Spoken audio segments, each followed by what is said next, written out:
Welcome to another OU Insider Under the Visor YouTube Live, and happy Thanksgiving to you and yours out there. My name is Brandon Drum. I'm here with Parker Thune, and this episode, like all episodes, is powered by Olipop. Parker, take it away.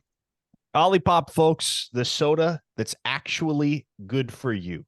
Check them out at drinkolipop.com. They offer 16 delicious flavors featuring all your familiar soda sweet sips. Cherry cola, ginger ale, grape, root beer, cola, all the standards, all the classics, as well as some innovative offerings such as crisp apple, watermelon, lime, strawberry, vanilla. They've got a flavor for you folks. Never more than 5 grams of sugar in one of these cans. Only natural flavors and sweeteners, prebiotics to enhance digestive health.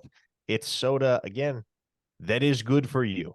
Olipop has cracked the code. Drinkolipop.com is where you need to head and use promo code CHAMPION20 for 20% off. Let's roll. We got a lot to talk about, Brandon. Stuff is heating up here before Thanksgiving. So I know the main thing right now is that Sooners fans want to know what's up with Dillon Gabriel. I just dropped a note on OU Insider VIP. It sounds right now like he's planning to try to give it a go. What that means, I don't know. Like that's what I've heard from multiple people. Everything's been trending very positively in that direction. Same with Jalil Farouk, Gentry Williams. There's been a lot of really good things that have, I guess, on the injury front, it looked pretty dire, with some key players after last Saturday's game. And, we reported before Venables got up there, Parker, I got on there and I said, hey, look, I'm hearing that things are looking really good for Dillon Gabriel. He didn't practice on Monday. He stood by, walked through a little bit, but kind of stayed to the side and let Jackson take a lot of the reps. Tuesday, he did things without a helmet. And then obviously today I was told he tried to go full go, and it sounded like things were moving in the right direction. So we'll see if that continues. Look, an injury like that, Parker, you can be trending the right direction.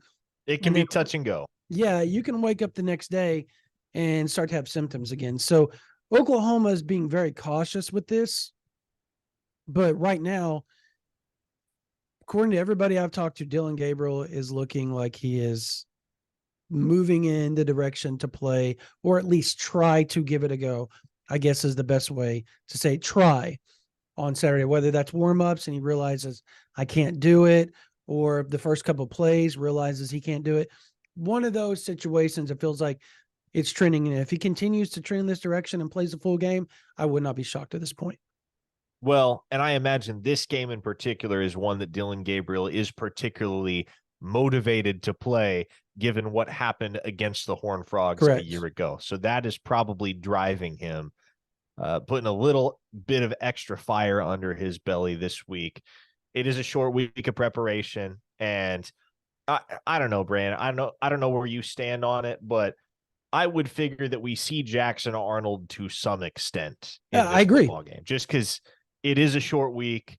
And, if Dillon Gabriel plays the whole game, great. That's not really my expectation, just knowing how OU navigates these things, or at least the way they have in the past. So either way, the recipe for Oklahoma is very simple Friday. You got to stop Josh Hoover, got to shut down that TCU passing attack. Good news is I do think that's the type of offensive attack that Oklahoma is engineered to contain, because the secondary has been excellent this season. It's been opportunistic when it comes to creating turnovers, grabbing interceptions, and unless TCU is doing a ton of 6-man and 7-man protections like teams like Oklahoma State and Kansas and even BYU were doing, you'd figure the Sooners are going to be able to get home in the pass rush a little bit more than they have in weeks past, create some pressure on Hoover and make his life a bit more difficult. So we have that. there is a game at 11 a.m. on Black Friday that we got to be mindful of. But couple developments on the recruiting trail this week. Transfer portal rumblings are starting to go around.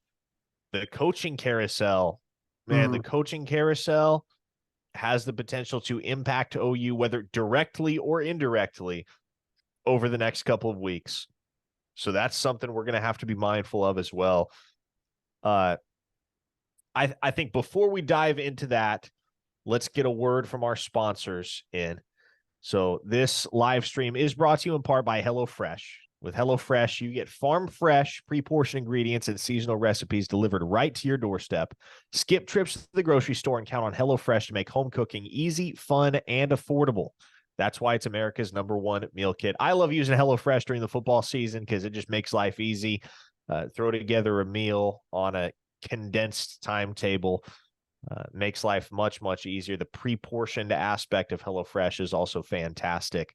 And with the holidays coming around, if you're hosting, HelloFresh Market has just what you need to please a crowd without the hassle, from photo-worthy charcuterie boards to mouth-watering desserts. The most wonderful time of the year is also the most delicious. Every bite of the holiday season you can enjoy with HelloFresh. You can choose from over 45 weekly recipes and over 100 curated picks from HelloFresh Market. So go to HelloFresh.com/OU Insider free and use code OU Insider free for free breakfast for life. Yes, one breakfast item per box while your subscription is active. That is free breakfast for life at HelloFresh.com/OU Insider free with code OU Insider free. HelloFresh, America's #1 meal kit. And you know what, Brandon? I will bite the bullet tonight. I will do the Manscaped read and save you the giggles. This stream is also brought to you in part by Manscaped. Merry Ballsmas from our friends over at Manscaped. The holidays are approaching, and the celebrations are starting early this year because the perfect gift does exist. And who else to bring it down your chimney than the leaders in below-the-waist grooming? Keep calm and let your balls jingle this season with Manscaped's brand new Performance Package 5.0 Ultra. It's the ultimate bundle for the man who deserves it all. Included in this special sack is the Lawnmower 5.0 Ultra, the Weed Whacker 2.0 ear and nose trimmer, Manscaped's liquid formulations, and 2 free gifts. The Lawnmower 5.0 Ultra body trimmer and the Weed Whacker 2.0 nose and ear trimmer feature proprietary advanced skin-safe technology to protect your delicate presence. Plus, both are waterproof, so there's no issue clearing the snow out of your driveway. Get 20% off and free shipping with the code OU Insider at manscaped.com. That's 20% off with free shipping at manscaped.com when you use code OU Insider. Manscaped, get your jingle balls ready for the holidays. With that out of the way, Brandon, let's talk business. Where do you want to start? Portal, coaching carousel, recruiting trail? Do we leave it up to the chat?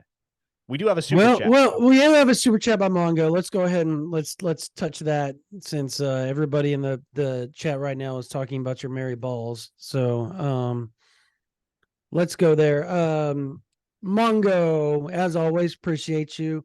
He says, I hear that the coaches everywhere are saving room in next year's recruiting budget to send semi-trucks to their top prospects, high schools for every home game. Shout out to Kevin Sawchuk.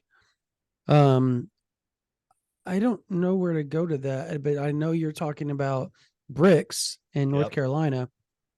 I love the joke, but at the same time, I'm going to sit here and tell you, Oklahoma City, Norman area. Parker and I talked about this today. 20 years ago, Oklahoma gets Brix. What has happened in Oklahoma City over the last 20 years and the immaculate growth that has taken place in that metropolitan area actually worked against Oklahoma in this situation. He didn't fit. And he said it. He told Parker that Parker he's going to expound on this here in just a minute, but Parker talked to him today and he said, I did the location, the area, the locker room, everything, he fit better in at Nebraska. And we talked about this for a long time, Parker.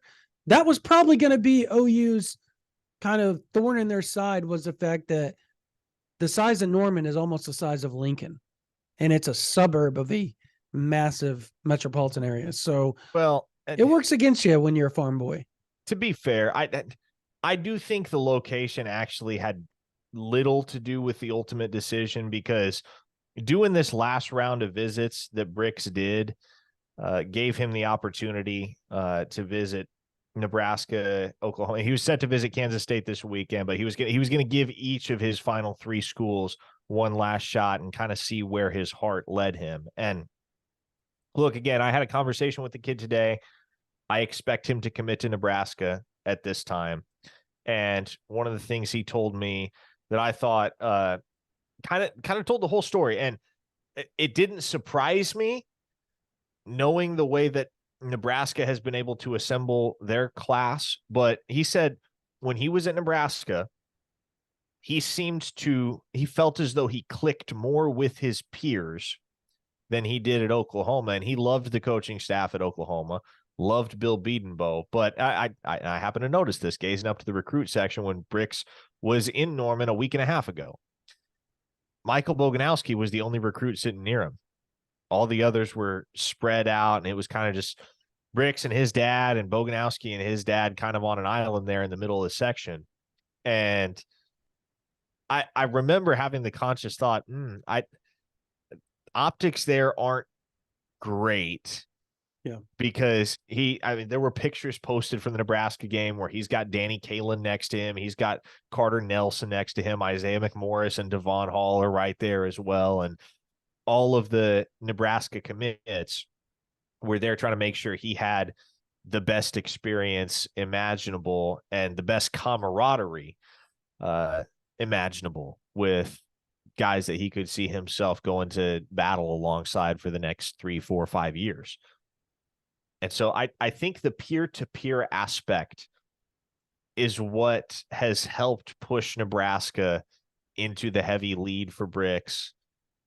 And I think that, again, that's where I expect him to commit. But how many of those guys are from small towns? That's my point. Where Oklahoma, there's a lot of them, right? Like in that Kansas, really only Carter Nebraska. Nelson. All the others are from the Lincoln and Omaha metro areas, which But that's different than the Dallas and Oklahoma City. You no doubt, sure. But so that's one side of it. The other side of it is obviously proximity. We've talked about it. Like he's kind of a homebody, and being an hour and a half away from home has always been enough of a draw for him that he talked about how apprehensive he was for months about whether Nebraska was going to win under Matt Rule and how there wasn't really a proof of concept there, nothing he could really tangibly be confident in. But even so, I think that proximity was enough of a draw in itself that in the end, it almost didn't matter what Nebraska's record was. As long as he believed in Matt Rule to be the guy to turn Nebraska around, which he reaffirmed to me, he did. He believes Rule can win at Nebraska and will win at Nebraska. And again, 90 miles is a whale of a difference from 550. And that's what it is. Logan, Iowa to Oklahoma, 550 miles. I have said this before, and I will stand by it. If Norman is as close to that kid's hometown as, say, Manhattan, Kansas was, he's probably a Sooner. But the combination of proximity and just feeling like he fit the culture better at Nebraska, at least in terms of who his peers were in the 2024 class, I think that's the reason Nebraska has taken a commanding lead here. No, that's fair. I mean, and there's people saying, well, he got recruited better. He got peer-to-peer recruited better.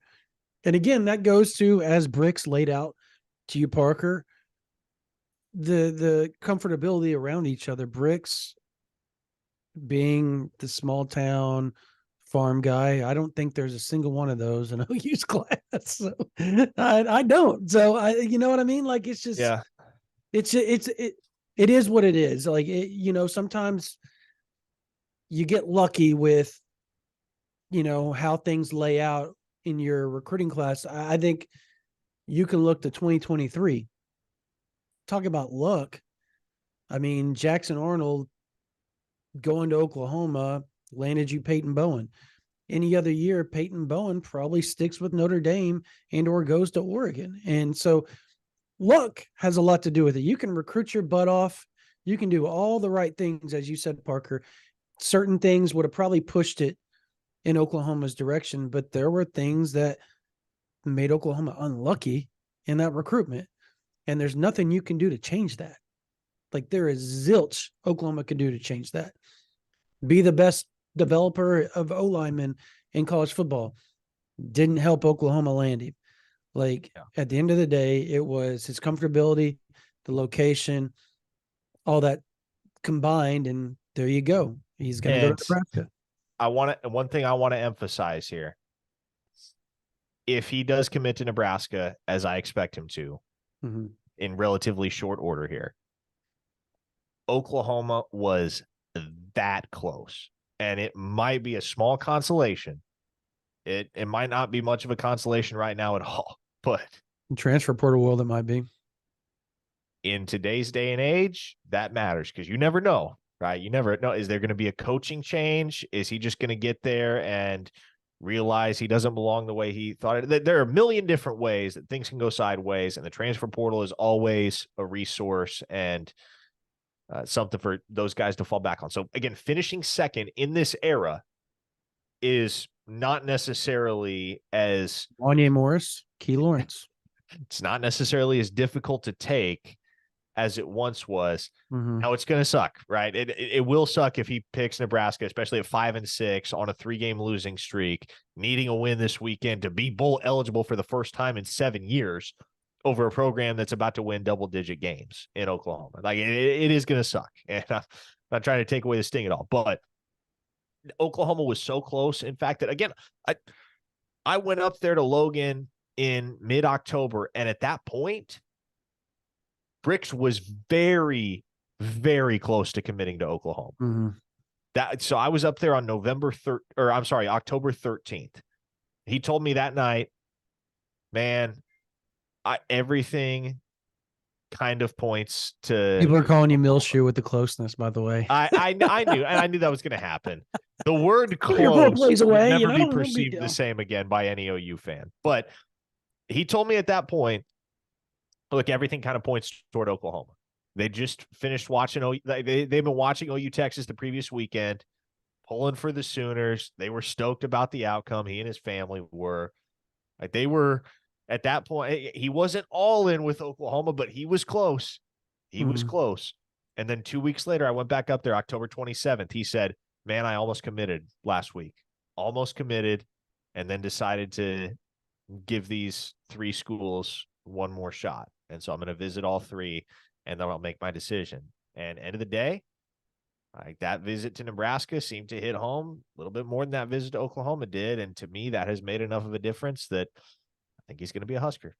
Does he make the visit to Kansas State? No, that's not happening. Exactly. He will not be in there you go. So you know that those were the top 2 schools in that recruitment, and Kansas State was a distant third, which doesn't make it any easier on Oklahoma fans. It sucks. Look, I'm not going to hide it for you. I'm going to tell you all like it is right now. The 2024 class in O-line, it's not great, but everybody that has hated on Beatonbow, I did a whole synopsis of how his recruiting has gone over the last 5 years. And I even went back to 2016, and that dude hits on the same numbers as most people. Like I don't remember what, there was a write-up. It may have been earlier this year or last year, and somebody did the hit rate of O-line across the country for certain schools, and Oklahoma was up there with Georgia, Alabama, all them hit rates. I think the biggest issue with Oklahoma fans is that they feel, and probably rightfully so, that Beatonbow relies so much on the transfer portal more than the high school ranks. And I think for them, they feel and y'all can correct me in the comments, that they don't think that that's going to be sustainable in the SEC. Now, will it? We don't know. But having to throw in 2 or 3 transfer guys a year, I think is where they are like, well, there's no continuity and you can't continue to do that in the SEC. And I get that. I get that thinking. I get the thinking. But at the end of the day, if you're landing a Walter Rouse or a Tyler Guyton or a Wanye Morris, right, or a RJ Proctor, guys that came in and were really good when they showed up, or a Chris Murray, I think you're going to be all right. But that's just my opinion. I think if you have a good balance of 2 or 3 high school guys, or 2 or 3 mixed in with 2 or 3 transfer portal guys, I think you can win. I think that's sustainable, don't you, Parker? And I think Beatonbow's done a good job. I don't think you can look at the O-line and be like, oh, it's been crap. Well, and I don't understand people who will sit there and say, oh boy, and here goes Beatonbow back to the portal again for his offensive line. Like, does it matter how the sausage gets made to you? Okay. Again, I don't think anybody is looking at the way that Oklahoma's offensive line has played this year and going, well, yeah, I mean, they've been good, but Tyler Guyton, transfer. McCade Matire, transfer. Walter Rouse, transfer. Because if you get the dudes and they play good ball, does it really matter how you got them? Does it really matter where they came from? Yeah. If Exactly. Bill Beatonbow never recruited another player straight out of the high school ranks, but that Oklahoma offensive line, if he just operated solely through the transfer portal and that Oklahoma offensive line remained as solid and as consistent as they have been for a decade under his direction, would you have any reason to quibble? I Well, would not. I agree with you, because I think for the fans, and I think it's going to take some getting used to. I don't think a lot of fans understand that the transfer portal gets tallied into the end of the year recruiting rankings. And a lot of it stems from recruiting rankings. Like, you're not getting these 4-star, 5-star guys, so you're bringing down the recruiting ranking. And Beanbow's not getting a 5-star, the top 100 guy, which he just did last year in Caden Green. And if you go back to 2022, he got 2 of the top 150 players in the country, in Sexton and Jake Taylor. And if you go to 2021, I don't think 2021 was all that great. But I'm trying to think. But I know 2020 Who did was they get elite. outside of elite. Cullen Montgomery in 2021? Was there anybody? Oh, Savion Bird. Savion Bird. There you go. They got Savion Bird that year. 2020, you had Nate Anderson. That was your top ranked commit. Obviously, that you've got nothing out of that. Andrew Rame. Oh, yeah. 2020 was amazing. You got Rame. You got Nate Anderson. You Anton had Harrison. Anton Harris. You had the other guy that's still there, Aaron Parks. And then you brought in really good transfer guys too. So, I mean, that was a great class. And that class has kind of still propelled Oklahoma for the most part up until this year, right? So I don't know.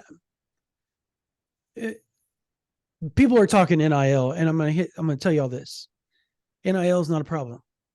You got Walter Rouse because of NIL, because Nebraska was throwing some chank at the dude, and he showed up to Norman. So I'll leave it at that. I'll leave it at that, and we'll walk away from that comment.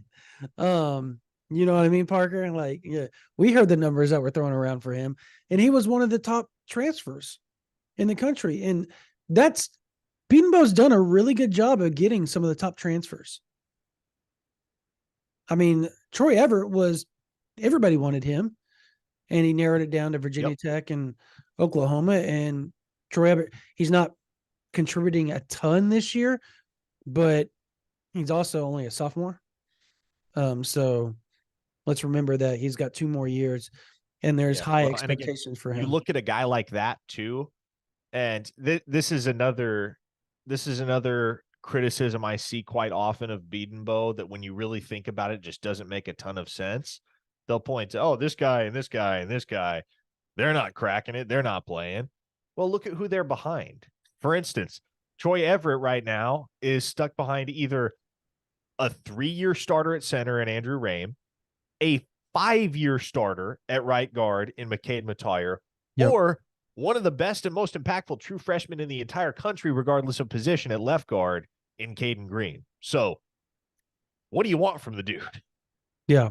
I mean, at the end of the day, I think I don't want to sit here and say O-line's going to be okay, but I'm not as worried as some fans are, just because I've seen Bill Beatenbow take a 2-star Ben Powers into a 2nd-round pick or 3rd-round pick or whatever he was. And the he's a phenomenal NFL player. I've seen him take Tyler Guyton, who had never played the position. He was a tight end. Come in. When I say played the position, he hadn't been playing in games, if you will, and contributing at a high level at TCU, and come in and now being projected to be a day 1, day 2 guy whenever he decides to leave. Now, has that slid a little bit? Well, right. It slid a little bit because there's a guy named Jake Sexton who's come in and just been absolutely dominant at his position, filling in for Guyton whenever he got injured. So that goes back to when before Sexton got hurt. What did we hear about Jake Sexton? Last year, it was he is going to be a 1st-round pick before he leaves. Like that was before he blew his knee out. That was set across the board from everybody inside the Switzer Center. The sky is a limit for Jake Sexton. And now we're seeing it again. A healthy Jake Sexton is an elite offensive lineman. So I don't think all is lost moving forward. Let's move on to the coaching carousel, because that's a topic of conversation here in the chat. Jeff Lebby, Mississippi State, it's heating up. I got a text from a high-level Texas high school football coach before we got onto this live. And they too are hearing buzz of Lebby in Mississippi State. That said, everybody I've talked to, Parker, has a consensus on this. Yeah, that's a okay job to take. An okay job. But if you're Jeff Lebby, do you jump at that job knowing that you have Jackson Arnold and a host of really solid talent returning to next year's Oklahoma team, right? They return. How many guys, starters on offense? What, 8 potentially? It's a lot, dude. What do you think here? Offensively, You're gonna lose Stogner and Rouse and Matire. 8. That could be it. 8. And, we'll see what happens. Then you're bringing in Jackson, a 5-star elite guy. Everybody thinks is going to be the next big thing at Oklahoma at quarterback. You've got more guys coming in through the transfer portal and a solid, almost elite 2024 class coming in with at the tight end position, at a host of positions. You got the number 1 running back in the country coming in. You've got a thick, deep wide receiver class. You've got a okay, solid offensive line group. To me, and that's before the transfer portal stuff. To me, you look at that and you've got to go, okay, do I go to Mississippi State knowing that is going to be a really hard rebuild? And Mississippi State isn't notorious for winning. They don't win. If they go 8-5, counting the bowl game, that's a good year at Mississippi State. You're going to keep your job forever. Is that, I can't see Lebby, and I'm not saying he won't take the job, but everybody I've talked to says the same thing. I would hold out and I'd wait because of what Oklahoma has coming back. And these are high school coaches. These are people that have nothing to do with Oklahoma saying that, like, I would not take that job. He's going to have better offers down the line. What's your take on that? Well, and again, we've talked about this too. The jobs that Jeff Lebby is in contention for this offseason probably a far cry from the jobs Jeff Lebby would be in contention for a year or two down the road once Jackson Arnold has gotten the chance to run his offense in the SEC. Yeah. So here's the deal, though. Here's what I halfway wonder. One of the things that we have talked about on many occasions, Brandon, is that Jeff Lebby is an alumnus of the University of Oklahoma. Mm-hmm. He moved laterally, at least in terms of responsibilities, to come to Oklahoma as offensive coordinator when he had just as cushy of a gig at Ole Miss and maybe even less on his shoulders, working hand in hand with Lane Kiffin. He turned down 2 head coaching jobs last year to stay at Oklahoma. There you go. They were G5 jobs, but here's where I'm going with that. Who's the athletic director at Mississippi State right now? Oh, well, Zach Selman. Yeah. And it makes sense. Well, that's what I said last week. You got to watch what he's going to do, because that's how he handles this, is how the future of Oklahoma athletics is going to be handled, yes. because all that he's going to be the next guy. Like I think this makes sense on many levels. What do you suppose Jeff Lebby's dream job is, Brandon?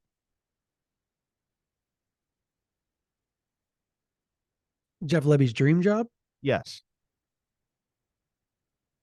I would assume UCF or Oklahoma or something to that extent, right? So if he you're an loves alumnus UCF. of the University of UCF. Oklahoma, yeah, I think it's fair to say one of your aspirations, maybe not the aspiration, but one of your aspirations will naturally be to be the head coach at your alma mater, right?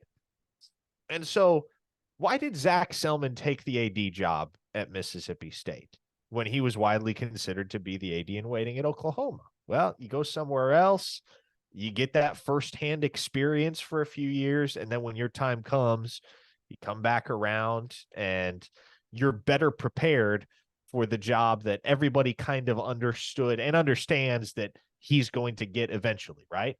Mm-hmm. If you're Jeff Lebby, well, first off, if you're Zach Selman and this is your first big hire as an athletic director, first people you're calling are the people that you know. And who does he know better than the folks at Oklahoma who can put in a good word for Jeff Lebby? And much like Zach Selman went to Mississippi State, you would presume, to cut his teeth for the Oklahoma gig.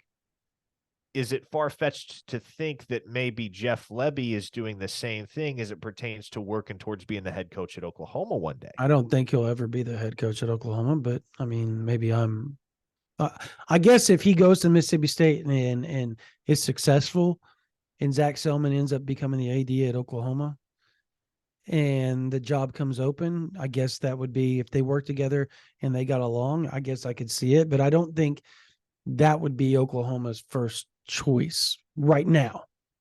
And it sounds like a lot of fans agree with my take, just because they are saying it because of the Briles factor, which he was named the OC at Oklahoma knowing the Briles factor. I don't think that's going to change the head coach. I don't know. I can't see that being. Yeah. Well, and just again, because that's going to be so long down the road, I don't think anybody's going to make such a.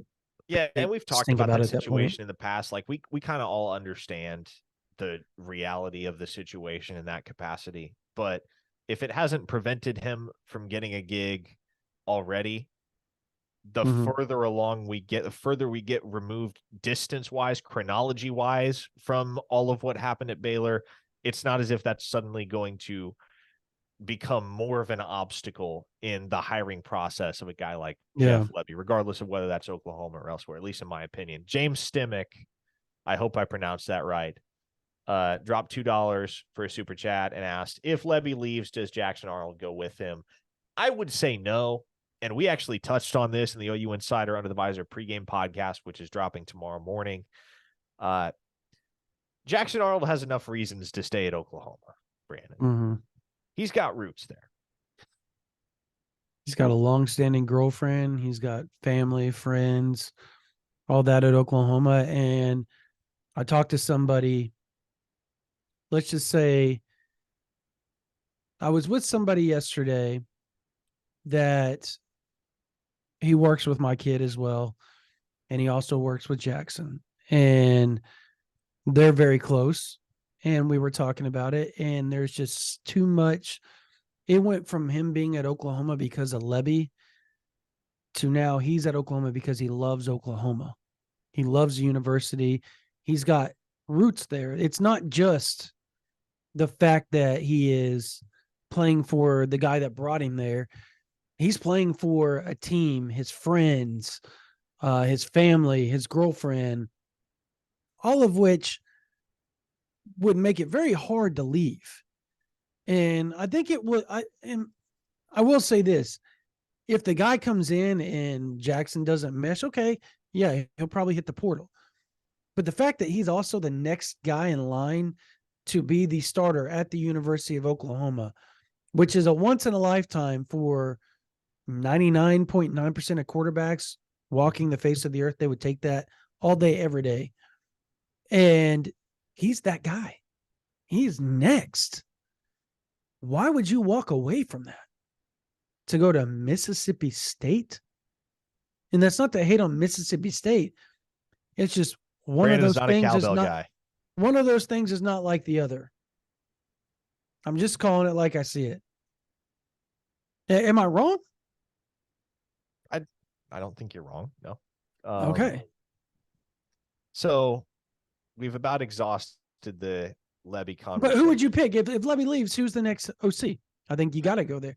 You got to throw names out now that it's heating up. I mean, at least that's banter that people want to hear. Yeah. I say Seth Luttrell. You go, you keep it in house. He knows the offense. The players tend to like him a lot. He's been a successful OC at Power 5 programs, and he's been a successful head coach.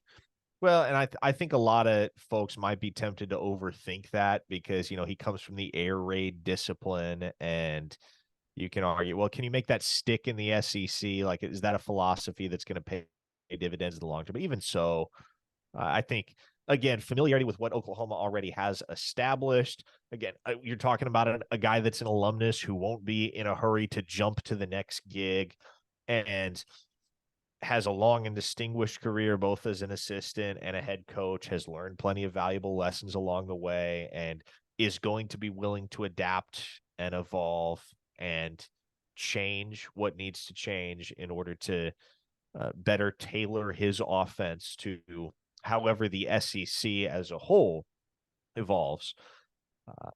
I think Seth Luttrell would make a lot of sense. Now, we've talked about recruiting. We've talked about the coaching carousel. Let's get to the transfer portal because this is juicy.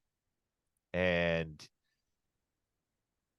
the portal doesn't officially open until December 4th. So we're still a little ways off from having to engage in some of these serious conversations regarding players that are/will be on the open market. Some of the guys, like you see some Ivy League guys already in the portal where maybe they don't have the same obstacles to jumping into the portal as Power 5 guys that haven't yet graduated.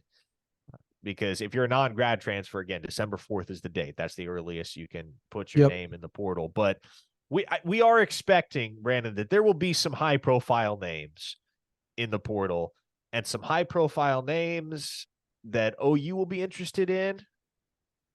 And there may be a good degree of mutual interest there as well. Yeah, I think everybody saw the reports yesterday about the fact that Texas A&M wide receiver Evan Stewart is likely to not play this weekend at LSU for A&M. I spoke to a source directly involved in that whole situation yesterday. Like, this guy is essentially kind of the middleman for Evan Stewart, if you will. I fully expect if he is to hit the portal, I think where he wants to go will be known by the time he goes in the portal. I think that's just how he's going to operate from what I'm hearing. I don't think it has anything to do with people tampering or anything like that. I just think the kid is doing his own due diligence and his people are doing their own due diligence throughout the whole situation before. And if he's going to enter the portal, they're also trying to be patient and see what's going to happen with the A&M job. But I would lean towards him entering the portal.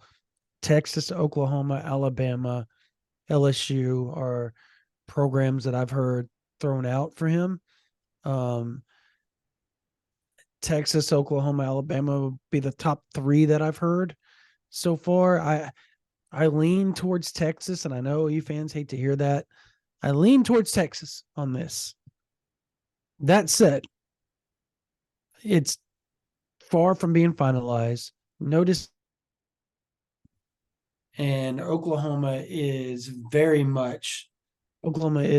very much on the minds of those involved with Stewart if he was to enter the portal. So that's one scenario. And then Parker, you had a defensive lineman from Yale, I believe.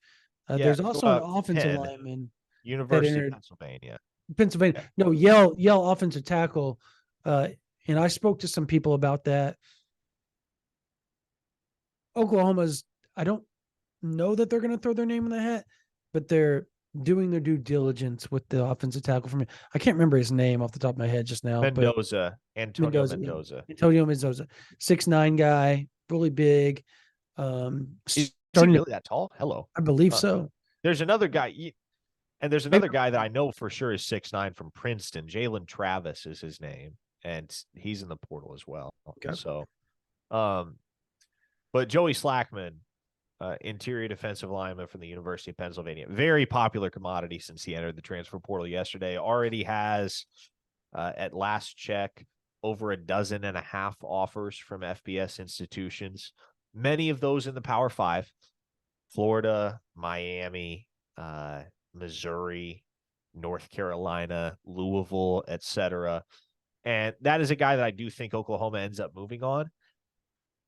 And Jonathan Mendoza, by the way, just got a text. Not Antonio Mendoza, but Jonathan Mendoza is the Yale transfer. But we've identified, Brandon, some positions of very obvious need for Oklahoma through the portal. Like I've said it, they're going to take at least one tight end. We know that much. They're going to take at least one offensive tackle. That much we know as well. Interior defensive line, defensive tackle. That's another one of those groups where you figure Oklahoma is going to make at least one, probably multiple additions, because you lose Isaiah Coe, you lose Jordan Kelly. Yeah, Dejon Terry can come back, but you also got a lot of guys in that room. I really like Grayson Halton. Think he has a high ceiling. Think he's going to contribute in a major way for this team in 2024 and beyond. But there are some guys in that group that you just haven't gotten any contributions from. Devon Sears, we've hardly seen him. Phil Paya has only played one game in garbage time. So you have a lot of very unproven depth there. Yeah, well, from what I'm being told is, as far as transfer portal goes, it's going to be cornerback and defensive line, and that's what you're going to see on the defensive side as far as portal additions go this cycle. I don't expect linebackers, safeties, or anything like that. I think this is going to be strictly D-line, cornerback additions, and that's what Oklahoma's looking for. So you're what's his name? Joey. I just went his name. Joey. You went blank. You went that. Here you go. What'd you say? Joey Slackman. There's Slackman. So I watched a little bit of him. I think he's had 4 sacks each of the last 2 seasons. So 8 total in the last 2 seasons as an interior defensive lineman. That's pretty good. Now, I get it. He's at Penn. He's going to be playing up against different level of talent than what, most people are used to, especially in the SEC. So it's a different level, but that doesn't mean that when he gets to Oklahoma, he can't. If an interior defensive lineman at Oklahoma has 4 sacks, you're really happy with him, particularly because it's interior. You're a 4-sack season out of a edge rusher is okay. Interior guys, that's that's a really, really good season for interior guys. So if he can have that type of production in the SEC, hypothetically, if he chose Oklahoma, obviously, you'd be really happy about that, and that would be a good addition to the D line. There are going to be other big names that I think are going to start being floated out there as the season ends and you start to hear the buzz of portal entries happening. And I think everybody's going to start looking down to College Station, and they're going to see if they hire Mike Elko, if they hire Lane Kiffin, if they hire, I mean, I heard outlandish stuff this week, like Ryan Day. Like I'm not entirely sure that's very outlandish, Brandon. Like, you don't think it's outlandish? I've had a couple of conversations today that lead me to, and look, I don't know who the head coach ends up being at A&M, and I won't pretend like I do, but it seems like that Ryan Day thing is legit, and it would certainly track with what we know about A&M, right? Take the big swing, make the sexy hire, pay whatever you got to pay. That is the type of splash that you would expect from those folks down in College Station. Yeah, yes, but there's also buzz of Day heading to the NFL, which we've heard for the last 2 seasons, but it seemed to be more, I guess, logical this time around. Maybe he's getting tired of some of the stuff that is happening, I guess, in Columbus. I don't know. I don't know why you would leave Ohio State for A&M. That doesn't make any sense to me. I know exactly why. Money? Well, not only money, but security. And like, because think about it. If you get a deal that remotely resembles Jimbo Fisher's, and I don't think that's going to be a tough ask with a guy of Day's status. If you get a deal that has a buyout that remotely approaches Jimbo Fisher, you are set for life, man. You are set for life. You never have to coach again if you don't want to. And fool me twice. Is A&M going to do that crap again? They're going to throw a plaque out there to him when they hire him. National title you're not to be named yet. They are A&M, Brandon. They are A&M after all. But also, like, think about this. The expectations that you have to deal with in College Station, they're not remotely close to what Ryan Day has to deal with at Ohio State, because it happens every single year around this time. Ohio State has yet to lose, but it's like the second they lose, a lot of those Ohio State fans are going, we'll never get over the hump with Ryan Day as our head coach. Man, that's so crazy. It's like the people that get all mad that Oklahoma's 10-2 this year. I'm like, what the hell are you talking about? They were 6-7 last year. If they go 10-2 and beat TCU to end the season, and then somehow whether they back their way into the Big 12 title or not, they were 6-7 last year. That is a 4-game jump. Well, and 10-2 is exactly what we said preseason, Brandon. Yeah. Right? Like exactly what we said. Okay, this team ought to win 10 games. That's a fair expectation.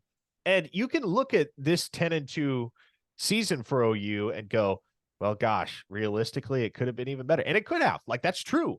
But every team in the country, not every team, most teams in the country will be able to say that. They'll be able to, like, you can twist the logic and shoehorn the rhetoric in such a way that you can convince yourself your team should have won more games than they had. Now, whether that is true or not in each individual case, it's a case-by-case basis type of deal. But if you're a fan, if you look at it from the perspective of a fan, there's always a way that you'll be able to find a path that you'll be able to draw to your team winning more games this season than they actually did. And so the fact that Oklahoma's on the verge of going 10-2, yeah, does it kind of suck that they need some help to get into the Big 12 championship and have a chance to play for a conference title in Arlington? Sure, absolutely. But also, it's just you chalk it up to some element of chance, randomness, bad luck, whatever. How many years in the past would 10-2 have gotten you into the Big 12 championship game? No questions asked. But this just happens to be the one year where it doesn't. And it was the same way in 2021, right? Exact same way in 2021. Exact same way. Yep. No, well, so here you go. First off, Mongo says Ted Lasso will make a splash at A&M. That would, but Ted Lasso actually was a football coach, American football coach. So and he won national title at Wichita State, which is impressive in its own right. So, but Connor, who has been, he's not so much angry as you can tell. He's just like a jaded fan by all of these comments. Oh my gosh. Oh, thing came unplugged here. All right. I'm back. All right. And he said they're not mad that they're potentially 10-2. They're mad that the defense got worse. Okay. The defense got worse because they played without Danny Stutzman, without Gentry Williams, without Deshaun McCullough. Like, do I need to go on of dudes that they played without in those games that they got worse? And now that they're back healthy last week, the defensive line struggled a bit in the second half or second quarter and in the third quarter before Oklahoma eventually just shut down BYU when they figured things out. But it's never going to be perfect. At the end of the day, this defense right now is the best defense Oklahoma's seen in how freaking long. But it's hard for a fan to really wrap their head around that because they saw elite defensive play to start the season. So good defensive play now, Parker, is deemed bad. This defense right now with Lincoln Riley or Muleshoe's offenses back in the day, they win a national title. Facts? I think it's facts. They win a national title with this defense. Am I wrong?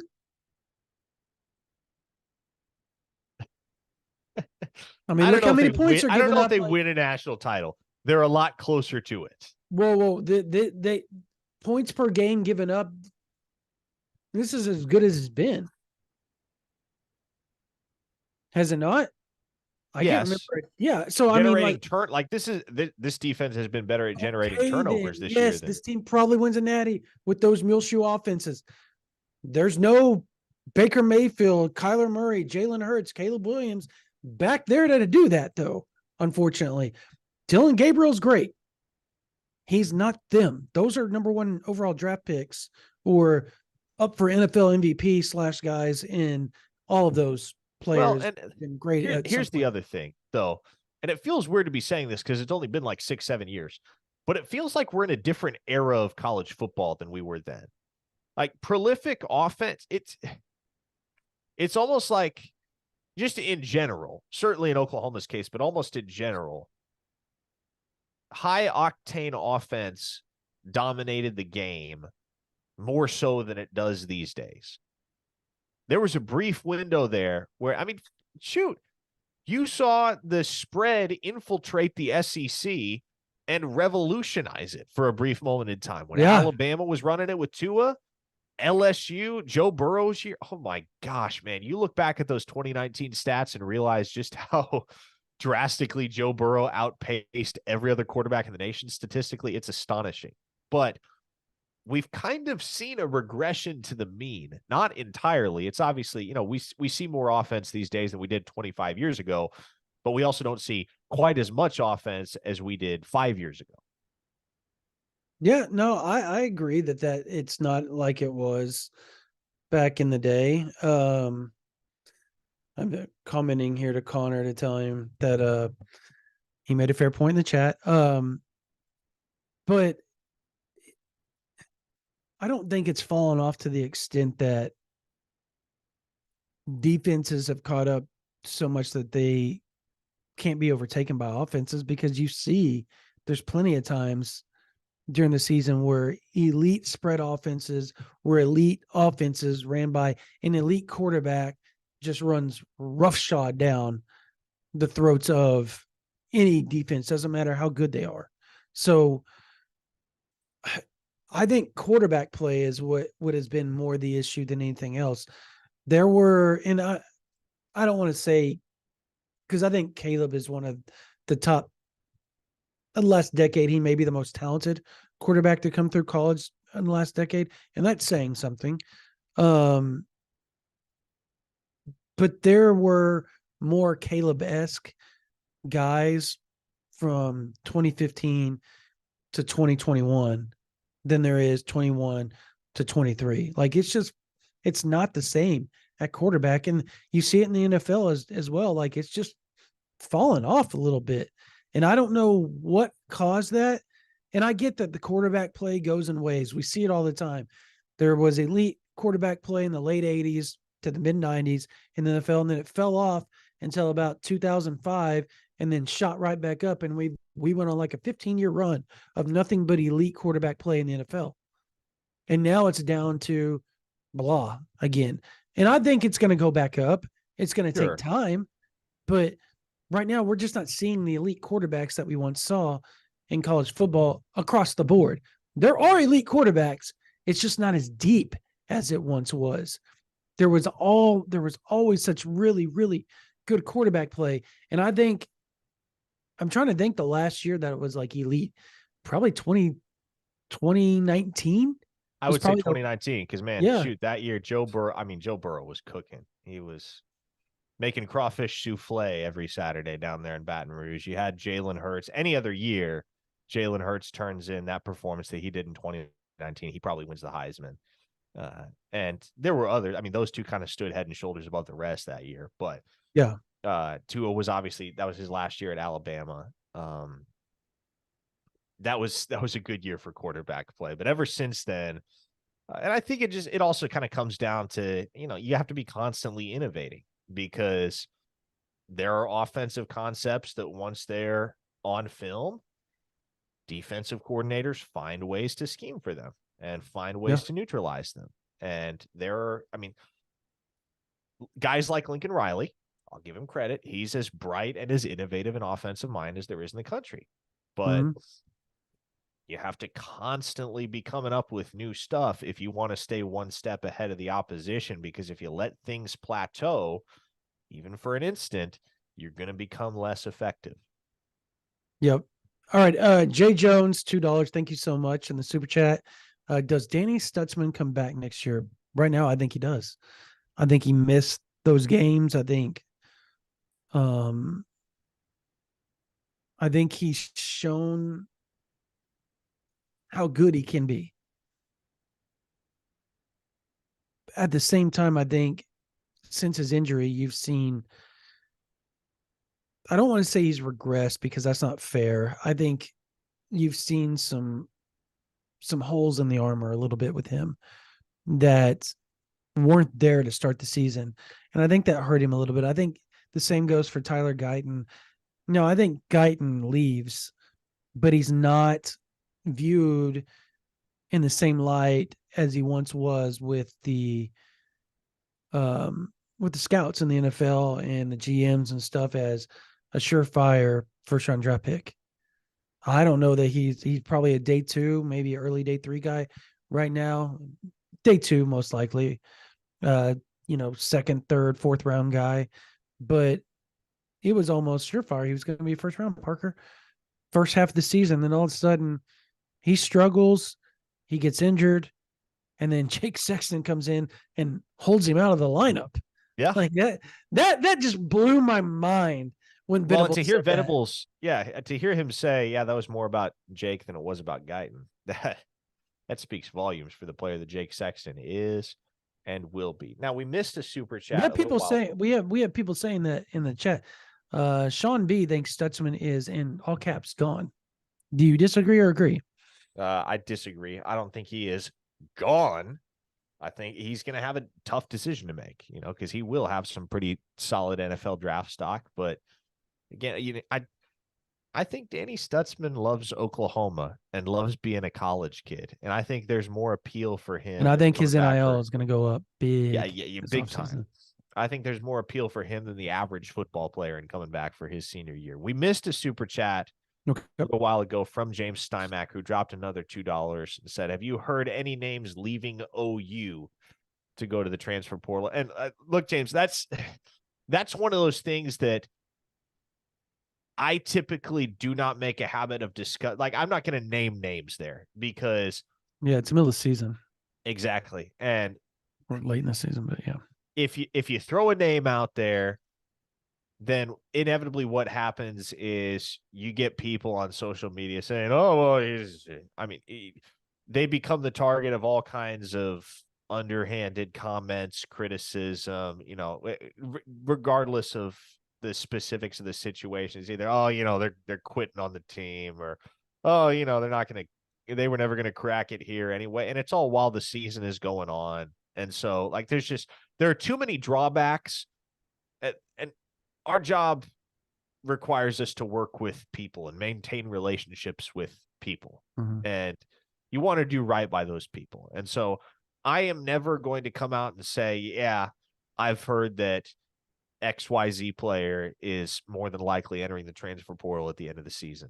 Now, I will say there are some guys, like if you look up and down the roster, and this is why I tell people every year, if you look up and down the roster and you compare or kind of stack up those guys according to their classification, how much time they have left in college versus what they've actually contributed at Oklahoma thus far, it's generally not hard to figure who some of the top portal candidates are. Mhm. But I make a habit of not naming names until things become official, because again, I think a lot of that is pretty intuitive to anybody that examines the roster and just approaches it with a logical mindset as to, okay, if I'm in that kid's shoes, what am I doing for the sake of my career? Yeah, no, I think all you have to do is look. I said earlier, they're not going to add at any position other than D line and cornerback. So if that is the case, you can probably imagine the other positions are either overly saturated and or they're looking to I, I'll just I just threw it out there to y'all. So that would be my first inclination of how things might go. And then you can decipher of who you think will leave and who's going to stay and all that off of playing time. And I'm willing to bet, Parker, they can figure it out pretty easily. Just throwing it out there by what classification they are and how much playing time they've gotten. They're Somebody freshmen, asked they about, haven't played a lot. They're probably not going to leave. yeah. Jack Wright dropped a super chat. Not Bobby Jack Wright, just Jack Wright. Asked about Billy Bowman. What about Billy Bowman? He's going to stay. I think he stays. I don't think now the way he's played at the end of the season or throughout the year in general, his draft stock has went up. Yeah. But it just feels like, and this is just from talking to people, I don't think he's going to get the grade that would push him out the door per se. I would be shocked if he left, I guess, at this juncture, wouldn't you? I think I would too. Just 'cause he's played well, no doubt. Is he a first, second round type guy right now? No. I would say probably not. Could he be that with another year? Oh yeah. Absolutely. Absolutely. And again, that's one of those guys that when you get to know the person that he is and what drives him, he's not making that jump just for the sake of some quick money, right? Because he's a smart kid. He's got a good head on his shoulders. He understands the drill. A lot of guys, they come from circumstances or come from situations where they almost have to take the money as soon as they can get it. He's not one of those guys, and he also doesn't have dollar signs in his eyes enough to shut out everybody else's recommendations and make a decision based on the promise of a quick buck. So I think Bowman's going to benefit drastically from coming back to Oklahoma for another year, and I think he does.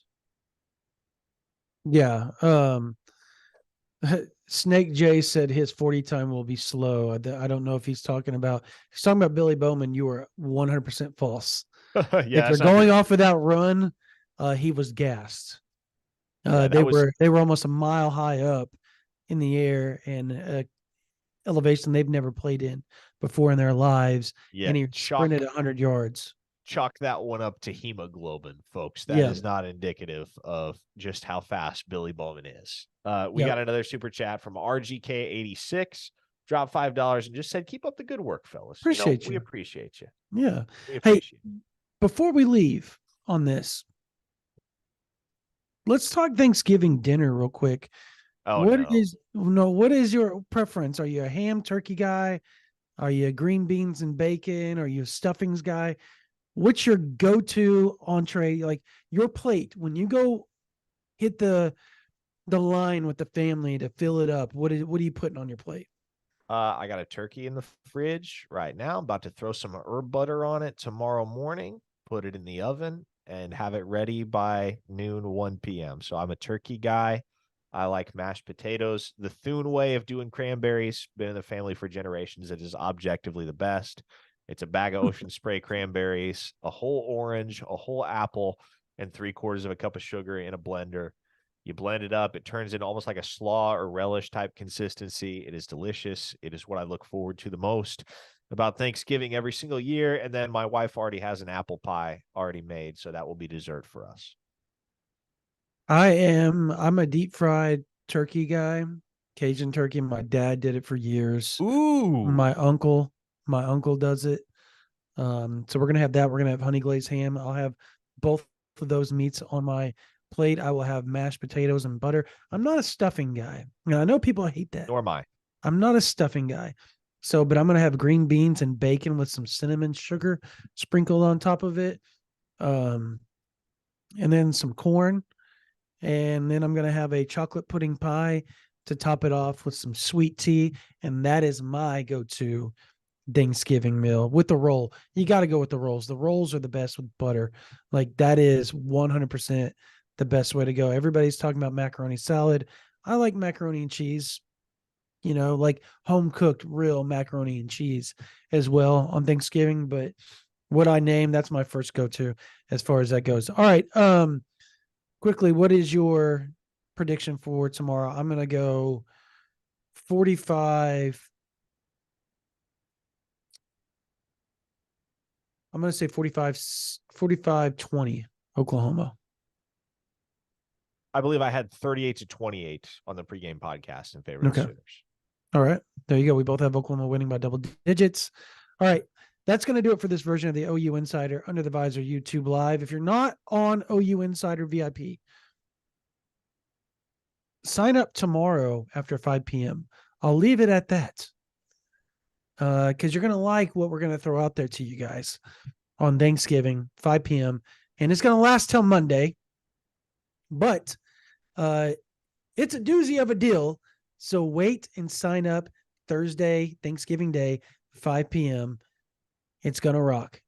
So be sure and be on the lookout for that.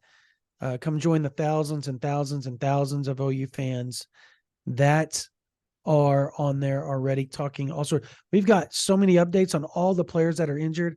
We put stuff up there all week. I just posted more before we hopped on here. So there's players that you guys have not asked about that are on OU Insider VIP, whether they're good to go or not. Also, subscribe to this channel, YouTube channel. We're almost to 14,000 subs. Thank you guys so much for everything you guys do, all the viewership, all that. It helps us out so much, shows us what you guys like, what you dislike, all that type of stuff. Thank you so much for subscribing to OU Insider on YouTube and obviously the site as VIP members. And then also give us a like, 5 stars, whatever on whatever podcasting platform you watch us on. Again, we can't thank you guys enough for what you guys do because our job is here because of you. Steinbeck, real quick, asked y'all's tailgate having tomorrow on Friday. It is not. Unfortunately, Russell came down with an illness. So we will be back for the bowl game. We will tailgate at the bowl game. We'll have more information on that as we get closer to whatever bowl game happens for the University of Oklahoma. All right. That's going to do it for this version of the OU Insider Under the Visor YouTube Live. For Parker Thune, my name is Brandon Drum. We'll see you guys later. Have a happy Thanksgiving.